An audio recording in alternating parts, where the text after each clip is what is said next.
everyone, it's Shel C from PaperOcotilloStudio, and today I'm sharing with you a morning page that I've been doing in my junk journal. This is a real live junk journal. It has junk in it. Junky paper, junk mail, junk.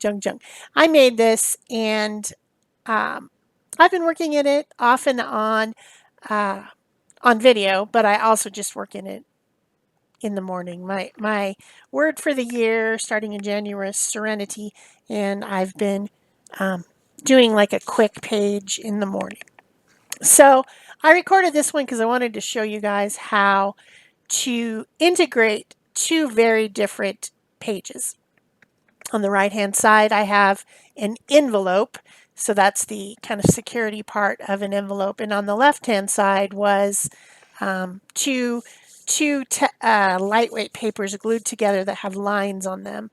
I don't know exactly what they were, but this is made out of stuff, just, the piles of papers that you get on your desk as you're going through the year.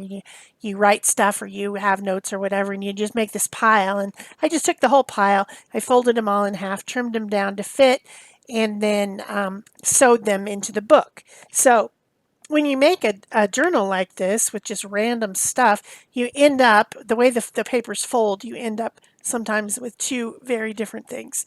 So I just wanted to film this one to show you guys that even though I have very dark on the right and white on the left, you can absolutely integrate these very easily.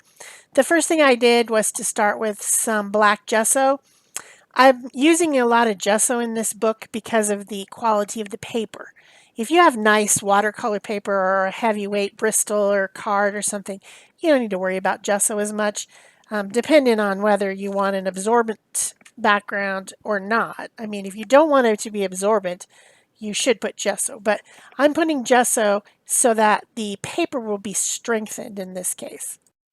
So I started with black gesso, but I didn't cover everything. I wanted kind of a lighter space on the bottom, and then I wanted some of that interesting pattern to show on the right hand side that was from the security envelope. So I just kind of messily painted on some gesso. Then I put some white gesso on the bottom and kind of bumped it into the black just to make kind of black and gray and white. Then I grabbed out some papers and I looked for ones that would kind of be transparent, like tissue paper. So there's some stamped tissue paper, there's some stencil tissue paper, there's printed tissue paper. Yeah, I think that's all I have. This one with the wallpaper pattern is a printed tissue. So then I grabbed some matte medium that I'm trying to use up. It's almost empty. And put that on my palette and picked it up with an old nasty glue brush so that I could put these pieces of collage on there. And when I did that, it brings the idea of pattern that's on the right hand side down onto the rest of the page. So it's not the same pattern, but it's putting pattern everywhere, all over the page. And that's what can really integrate those two very different pages. Now I have this butterfly on my desk. I've been messing with Stencil Girl Stencils. I'm doing a 100 days project, and my 100 days project is using stencils. And so this one was a little experiment that I was doing, and I used some rice paper and I put some heavy gesso through a stencil. The stencil's designed by Gwen LaFleur for Stencil Girl products. And I was thinking that that would make a really cool resist. I put the gesso down, I let it dry, and then I was putting on some water media, and I got the rice paper way too wet. It's a thin rice paper, calligraphy paper, and I tore it. And I was very disappointed that I'd done that. So I took a piece of deli paper that happened to have some orange colors on it. It was watercolor. I was messing with fluid watercolor. And I glued that torn rice paper down to a piece of deli paper. And the result of it, with all the matte medium and everything sticking it together, is it almost feels kind of like a fabric. It's very, I don't know, it's hard to describe, but the rice paper has a texture to it, kind of a woven texture on one side, and then it's really smooth on the other side. And so the woven texture is up. So you get this kind of a fabricy looking thing on the top, and then some of that orange watercolor that got sandwiched in between the two pieces kind of came through on the rice paper. And so it's got that kind of orange color to it. It actually turned out pretty interesting. I'm disappointed about the tear because it messed up the pattern a little bit. But since this page is already kind of messy and grungy, I wasn't too worried about it. So I glued that down with some matte medium real carefully. And then I'm just putting on some more printed tissue and letting it go over the top of the butterfly so that everything is really integrated into the page, because now I've got some pattern on the butterfly as well. Then I'm using a scraping tool just to make sure that I don't have any bubbles or wrinkles, carefully, very carefully, because all these papers that I put down are kind of fragile, so I want to be careful with it. I haven't been like going from page 1 to page 2 to page 3 in this book. I just open one when I feel like it. And so this one is actually, I think might be the first or second page in the book. So the left-hand side is really thin and the right-hand side is really thick. So I have it clipped, so that I can work on it. That's the drawback of having a sewn together book rather than something that you can take the pages in and out of, like something like a 3-ring binder or one of those ones that you can snap the pages out and put them back in. A lot of people prefer that, but I don't know. I'm fine with this. I like making books. I think that making your own art journal is part of the process. Also, I think making journals and actually filling them are two different two different hobbies completely, two different arts completely. Making books is its own whole category. I rarely finish an entire book actually because I want to make another one. I enjoy making them. So on that same stencil from Gwen Lafleur is a couple words. One of them was change, another one was transform. And I thought that those were really appropriate to the page because I was thinking about changing the page so that it was integrated into a two-page spread. That's a lot of change, right? And then also just the idea of changes in your life. We've been going through a lot of that in our household. Changing your priorities in life, changing your the way you think, transforming into new stages of life. These things are always really well represented by butterflies because they start out as little caterpillars, right? And they're kind of cute. They're stripy and yellow and orange, so they're not the horrible, most ugly caterpillar ever, but they're still caterpillars. They're worms. Some people don't like them. And then they go into this beautiful green chrysalis that's kind of shiny and shimmery, and they hang out in there for a while. And then when they come out, they're like something completely different. Probably one of the only creatures that changes completely from one thing to another. And it's really quite amazing. And when you think about it, you're just like, wow, wow. It comes out as this beautiful black and orange butterfly. I'm talking about monarchs, by the way. Because I'm thinking about the black and orange. So the whole page is about that. It's about changing and transforming and growing and becoming something different than what you expected to. Just something that's on my mind a lot because of situations in my life.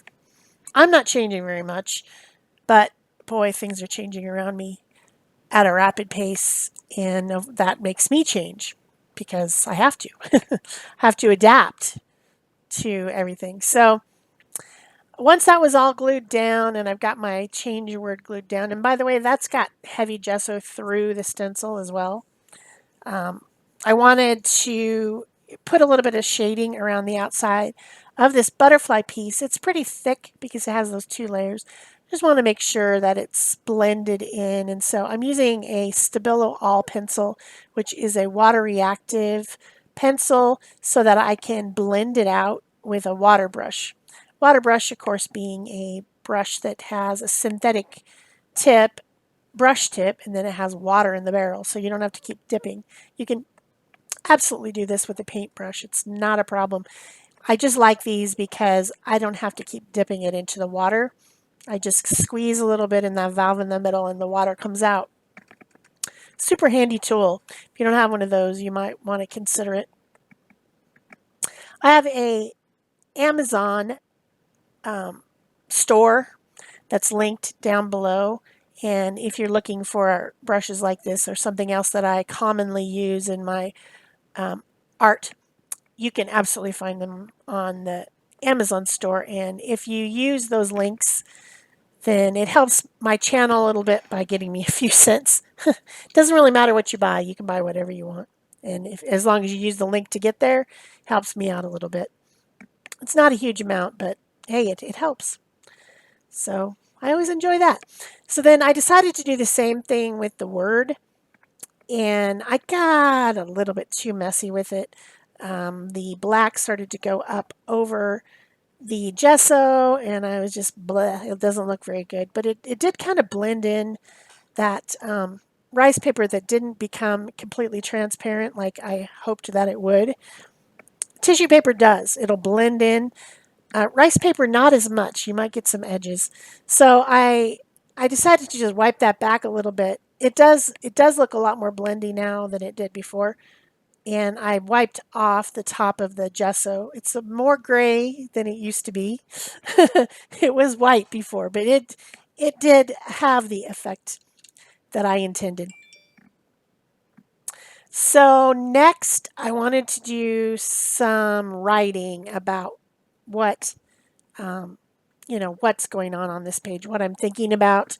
Just like I tell you guys, I also sometimes write it on the page, but I don't want to write it in a way that anyone can really read it. I want to make it more of a graphic part of the page, a design rather than words. And maybe if you really studied it, you could read it, but it's not really intended to be read. It's just my thoughts. And this is a good thing to do in your journals because nobody's really going to see this, right? It's just going to be in a book. I mean, maybe somebody might see it sometime, but most likely the page is going to get shut and nobody's really going to look at it again. So it's a good way to write, to get out feelings and write things down that you're thinking about so that you don't think about it anymore, right? That's always a good plan, not to have to think about it and fuss about it if it's bothering you. So that's always fun, and it does add a real graphic element to the bottom where I left some of the light color, which I intended to do. I mean, that's why I left it, so that I could write. So then I thought maybe the butterfly needs a little bit more, I don't know, maybe it needs more design. It's pretty pale, it doesn't have a lot going on. So I did add a little bit of orange acrylic paint. I forgot about that. Excuse me. I wanted to add some splatters, and so I got out some orange paint, and then I painted a little bit of it onto the butterfly too, just in a few places. And so it does have varied color, but it wasn't very dramatic. So I decided what it needed was some black. So I took that brush pen. It is a Japanese type of brush pen, and it is water soluble. I thought when I was grabbing the pen at first that it was the one that's permanent, that has India ink, but it's not. So then I realized I could blend it with water. So I decided to just take advantage of that and do it a little bit more. A little bit more drama to the word as well by going around the outsides of it. But that stuff, no matter what I put on there, it still wants to get on the white. It wants to bleed in on the white. It's kind of like, why are you doing that? Stop that. So this pen is interesting. It's a brush. It's not a paintbrush like on the end of the water brushes, but it is a very long, flexible, felt type brush, which is kind of interesting and different. And it's got Chinese or Japanese writing on it. I got it from St. Louis Art Supply. St. Louis Art Supply is an online store. I assume it's in St. Louis. I don't know. It probably is. But they import things that are kind of weird and different and hard to get. like things you might not see in the store, but are art supplies, obviously. And so they end up having with a lot of these different types of pens and palettes and all kinds of stuff that's not as commonly found, like in an art store or even on Amazon. They have different stuff. It's kind of like an import shop or something. So I've gotten a few things from there that I thought seemed really interesting, like a toned gray watercolor paper book, that shadow palette with the Sumi ink in it that you've seen me use in with the watercolor palette. It's I got that from there too, although now they have it on Amazon. Different pens, different just stuff that I don't see often. I think they have a tone tan watercolor book too, which I know there's tone tan books to do doodling, but not necessarily watercolor paper. Watercolor paper is its own animal, so it's an interesting story. You might want to check it out. I'm not affiliated with it at all. I find interesting stuff on there that I don't see other places. So I don't always order all of it, but I do think it's fun to look. So with that leftover paint that was on my palette, the orange paint, I put some little dots around with my finger, and then I decided I still needed more color on the butterfly, so I grabbed my Posca pens and a little bit darker orange and put some of that on.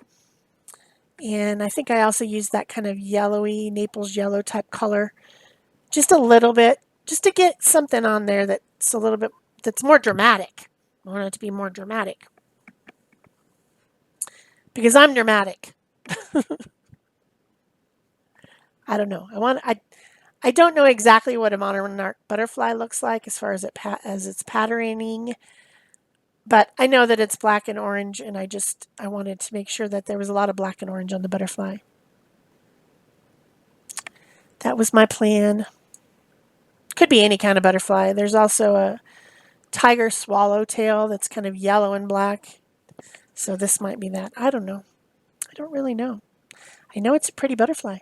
So there's that kind of Naples yellow color, just adding in that in a couple places for fun.